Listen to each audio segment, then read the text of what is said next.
takeoff on runway 36.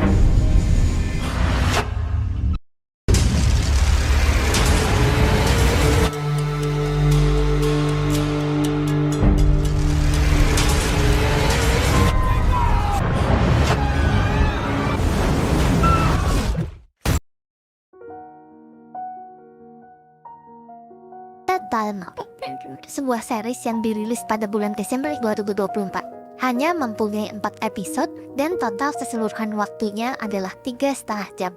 Mengisahkan berbagai kelompok manusia yang berusaha menyelamatkan diri dari sebuah bencana alam yang sangat dahsyat.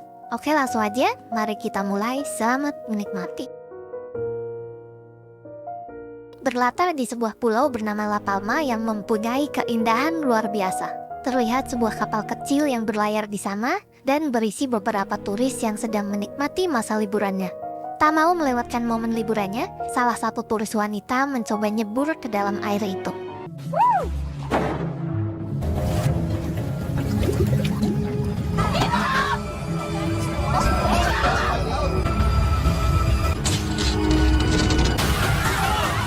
Mereka semua pun tenggelam termakan oleh keindahan alam di sana. Seminggu berlalu, kini Sins berpindah ke sebuah keluarga yang juga sedang berlibur ke pulau itu.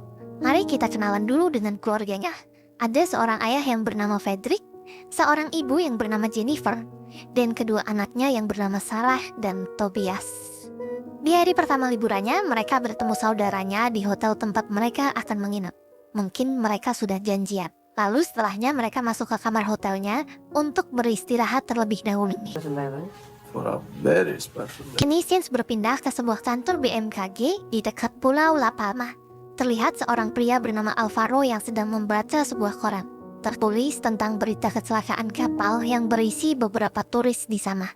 Ditemukan 2 jenazah yang belum diketahui penyebabnya, dan kini jenazah itu berada di rumah sakit untuk menjalankan sebuah otopsi. Lalu di kantor BMKG juga ada seorang wanita yang mendapati hal janggal. Wanita ini bernama Mary. Dia melihat salah satu alat ukur yang BMKG tempatkan di sebuah gua yang terletak di bawah gunung ternyata tidak berfungsi. Mary dan temannya pun langsung menuju ke lokasi untuk mengecek alat itu. Saat baru masuk ke gua, mereka melihat beberapa hal aneh seperti air yang menetes deras, lalu kelelawar-kelelawar yang nampak belum lama mati. Setelahnya mereka melihat ternyata alatnya rusak karena terkena reruntuhan. Saat si pria melihat ke atas, ternyata terlihat sebuah retakan. Lalu setelahnya mereka kembali ke kantor dan si pria gendut itu membaca sebuah data penelitian 20 tahun yang lalu dari seorang ilmuwan yang berasal dari Britania. Ilmuwan itu berteori bahwa jika gunung di Pulau La Palma mengalami erupsi, akan besar kemungkinan lereng gunung seluas 500 km akan jatuh ke dalam laut dan akan menyebabkan tsunami yang sangat besar.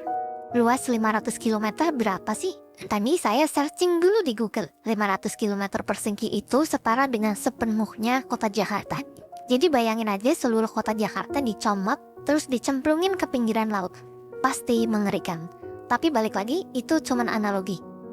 Lalu si Alvaro yang merupakan ketua BMKG penasaran dengan turis yang meninggal. Ia segera datang ke rumah sakit untuk melihat hasil otopsinya. Dia mendapati sebuah fakta bahwa penyebab kematiannya adalah karbon dioksida di dalam paru-paru yang sangat banyak.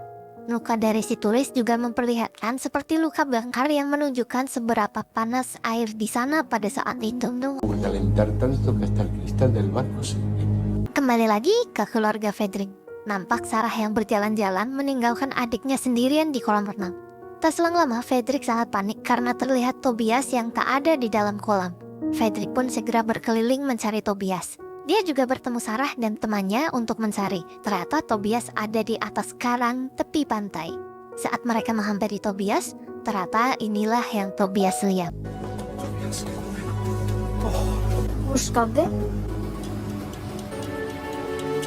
Kembali lagi ke kantor BMKG. Wanita yang masih penasaran dengan apa yang sedang terjadi, dia pun terus mempelajari fenomena janggal yang ada di sana. Dia mendapati kesimpulan bahwa retakan di dalam gua yang dia lihat nampaknya adalah retakan yang berasal dari atas gunung. Untuk memastikannya, mereka berdua pun pergi ke pegunungan untuk melihatnya.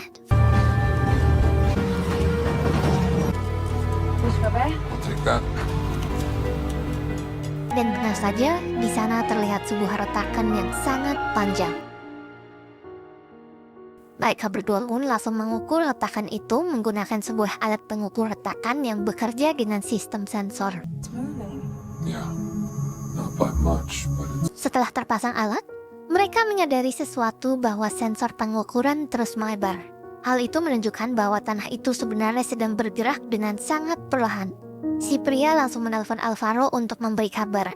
Namun di kantor Alvaro malah melihat bahwa sedang ada pergerakan gunung yang memungkinkan retakan itu akan mengeluarkan gas emisi. Alvaro pun langsung menyuruh mereka berdua untuk segera pergi dari sana agar menyelamatkan diri. A gas emission is imminent. Do you hear me? A gas emission.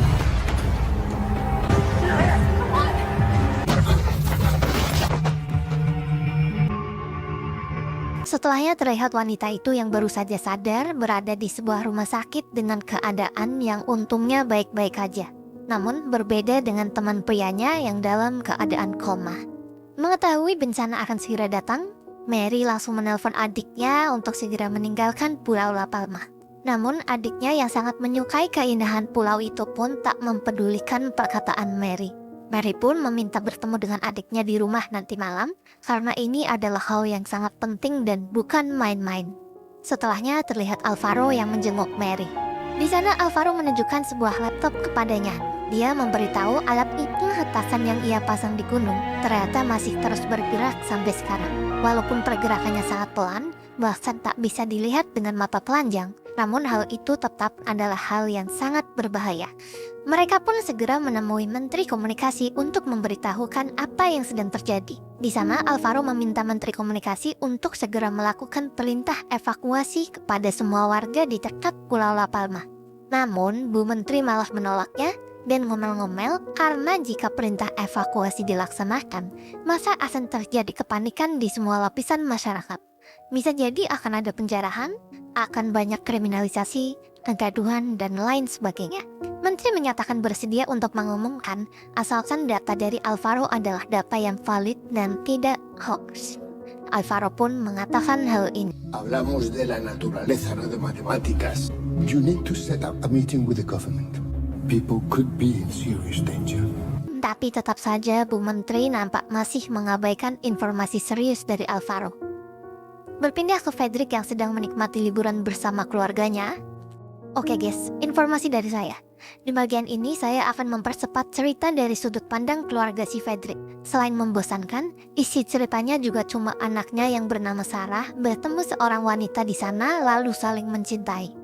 Yaps, mereka adalah penyuka sesama jenis. Bahkan si Jennifer juga mendukung hubungan belok yang anaknya lakukan. Bla bla bla bla. Mereka menjalani liburannya dengan beberapa drama sesama jenis yang menggelikan, juga pertengkaran antara Fredrik dan Jennifer yang terlihat lebay.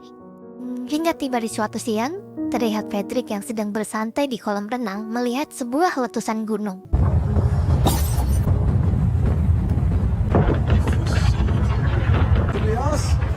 Come on.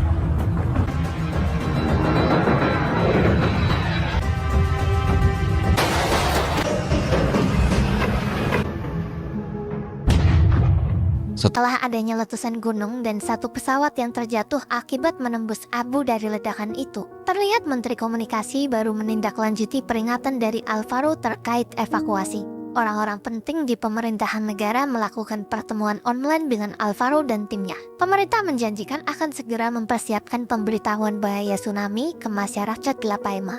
Dalam hati Alvaro mengatakan mungkin sudah telat. Tapi daripada tak melakukan apapun, Alvaro meminta agar pemerintah fokus, jangan terlalu banyak birokrasi dan bergerak sapsut sekarang juga. Lalu pada malam harinya terlihat Mary yang mendapatkan telepon dari keluarga di rumah yang memberitahukan kabar buruk. Mary pun langsung pulang ke rumah. Ada-ada aja, saat Mary di rumah, dia melihat adiknya yang nampaknya sedang mendapat sebuah masalah dengan kepolisian karena sebotol minuman beralkohol. Dengan niat ingin membela adiknya, tanpa sengaja Mary malah memukul si polisi. Akhirnya Mary pun dibawa ke kantor polisi dan mendapatkan tuduhan tindak kekerasan kepada petugas negara. Lalu Mary harus menunggu di dalam sel sampai ada pengacara yang datang menjaminnya. Dan kini di sisi lain diperlihatkan di kantor pusat pemerintahan sedang mengadakan rapat dadakan terkait kemungkinan bencana di La Palma. Demi menghindari kepanikan pada masyarakat, diwajibkan semua orang dalam pemerintahan harus merahasiakan hal tersebut, setidaknya sampai nanti pemberitahuan resmi dilakukan. Namun terlihat ada seorang pria bernama James yang berekspresi mencurigakan dan nampak akan melakukan sesuatu. Ekstremt viktig at alt er fullstendig konfidensielt. Berpindah lagi kepada keluarga Fredrik yang nampak bersenang-senang menikmati liburannya. Di hari itu mereka bersantai dan berenang di kolam hotel. Tiba-tiba, Jennifer mendapatkan telepon dari orang pemerintahan yang bernama James. Ternyata James ini adalah kakak dari Jennifer. Karena Jennifer adalah adiknya, James pun memberitahunya secara diam-diam agar Jennifer dan keluarganya bisa menyelamatkan diri terlebih dahulu. James juga memberi informasi akibat kecelakaan pesawat, bandara telah ditutup. Namun ada satu bandara yang akan melakukan penerbangan terakhirnya. Bandara itu bernama Tenerife. Untuk sampai ke sana, Jennifer harus menaiki sebuah kapal feri kecil yang akan berangkat 20 menit lagi dari pelabuhan. Kan komme en tsunami.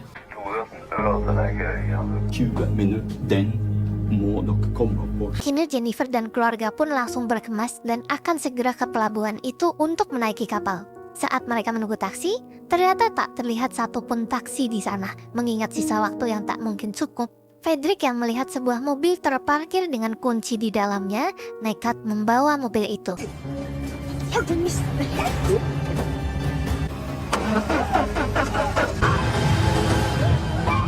Hanya Neng, dia menyetir ke pelabuhan dengan panik karena dikejar oleh yang punya mobil. Akhirnya dia pun berhasil sampai ke pelabuhan. Namun saat sudah sampai di pelabuhan, hal ini pun terjadi.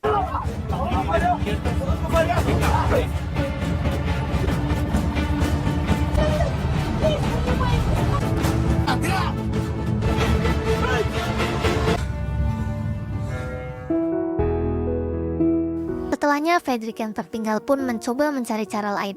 Dia mencoba menyewa sebuah kapal untuk ke Tenerife, namun tak diperbolehkan oleh si penjaga karena Tenerife terlalu jauh dan ada prosedur yang harus ditaati. Fredrik pun terus-menerus membujuknya, tapi tetap saja tak diizinkan. Hingga berbunyilah alarm bencana di sana, dan juga terlihat sebuah letusan gunung. Semua warga dianjurkan untuk pergi ke bandara Tenerife dan menaiki pesawat. Akhirnya dengan sedikit berebut tempat, Fredrik pun mendapatkan tempat di sebuah kapal kecil. Namun saat akan segera berangkat, terlihat seorang ibu-ibu yang membawa bayi memohon pertolongan untuk naik ke perahu itu. Dengan semua orang yang berpura-pura tak mendengarkan ibu dan seorang bayi itu, Fredrik pun melakukan hal ini.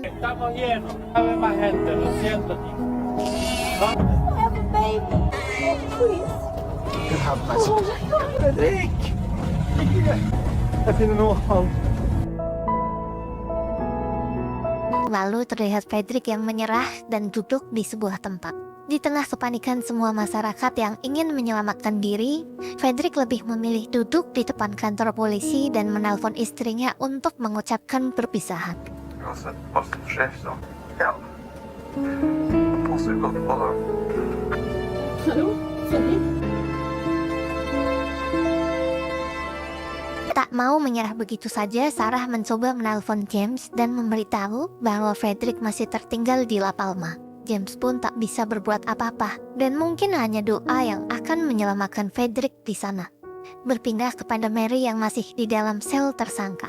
Terlihat adiknya yang mencuri sebuah kunci sel untuk menyelamatkan Mary di sana. Saat Mary sudah bisa keluar sel, ada tahanan lain yang berwajah gak enak juga meminta agar dilepaskan. Mary pun melepaskannya. Saat di luar, ternyata keadaan sudah sangat parah. Terlihat ada Fredrik yang juga di depan kantor polisi. Mendengar Mary yang akan ke dermaga menyelamatkan diri, Fredrik pun memberitahunya bahwa sudah terlambat. Semua perahu sudah berangkat ke Tenerife. Namun beruntungnya adik Mary mempunyai kabar baik.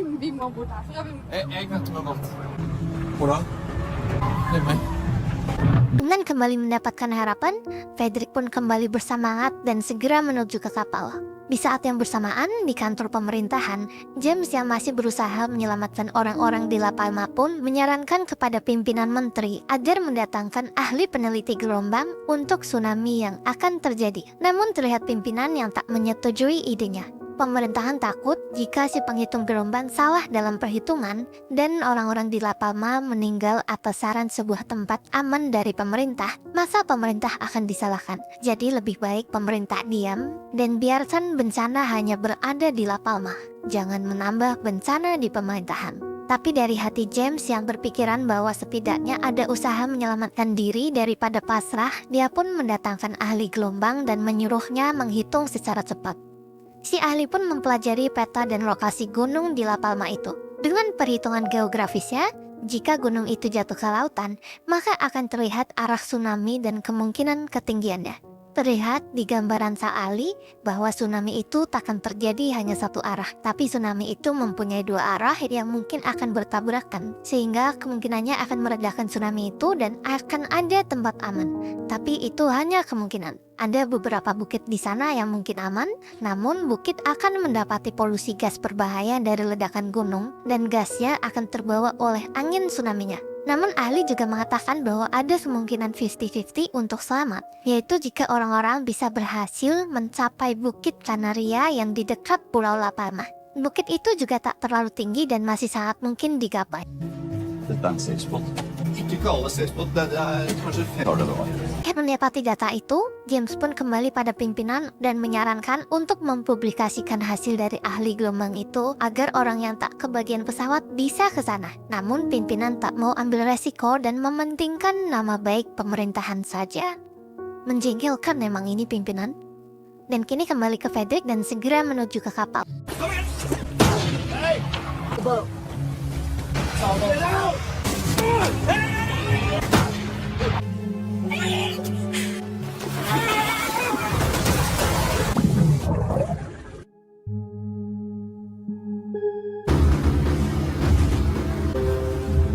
Lalu Jennifer, Sarah, dan Tobias yang sudah berhasil berada di pintu masuk pesawat.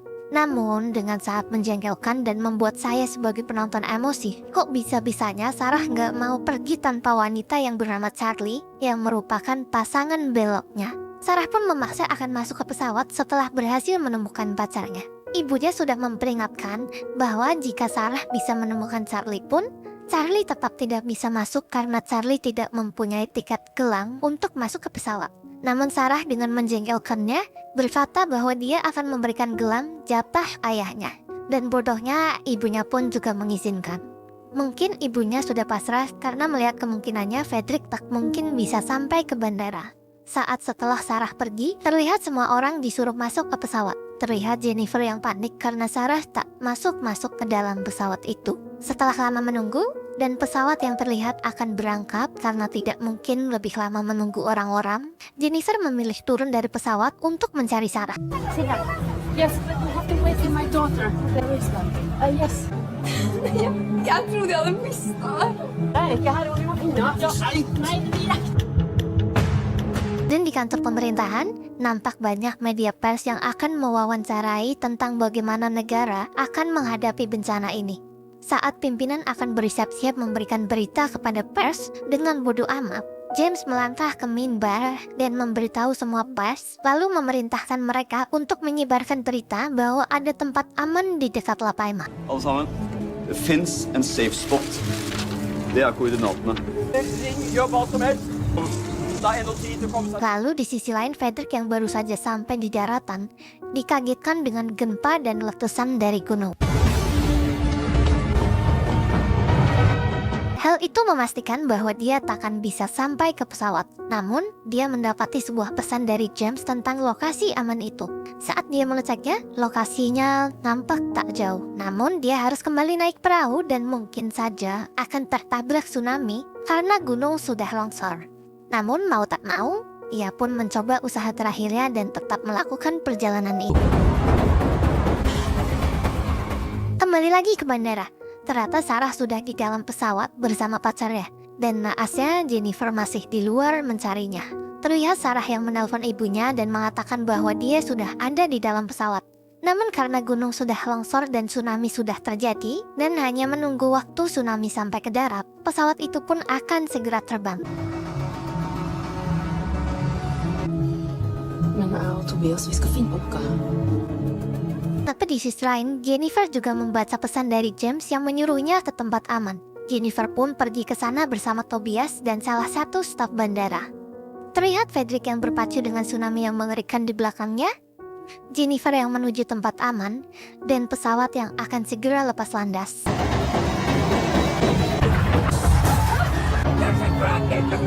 Namun saat pesawat akan terbang, terjadilah retakan di aspal atau tanah lintasan pesawat itu. Akhirnya pesawat itu pun tergerus oleh tsunami.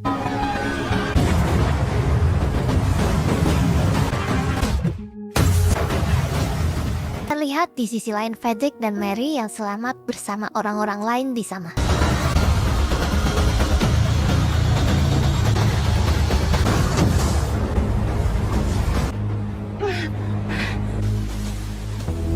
Terlihat Jennifer yang juga selamat berada di sana. Lalu bagaimana keadaan Sarah dan pacarnya dalam pesawat yang tergerus tsunami? Mari kita cek. Ternyata Sarah dan pacarnya malah selamat dari ketidakmungkinan itu. Mungkin Tuhan ingin membuatnya hidup agar lebih banyak mengumpulkan dosa, atau mungkin Tuhan memberinya waktu untuk taubat. Lalu setelahnya Sarah pun ke titik lokasi aman untuk menemui keluarganya. Dengan ending yang sangat amat membagongkan, film pun selesai. Karena channel yang saya buat ini adalah channel baru, saya akan sangat menghargai jika kamu berkenan menuliskan kritik dan saran di kolom komentar. Untuk kamu yang cukup menikmati, tolonglah subscribe please, tolong subscribe please.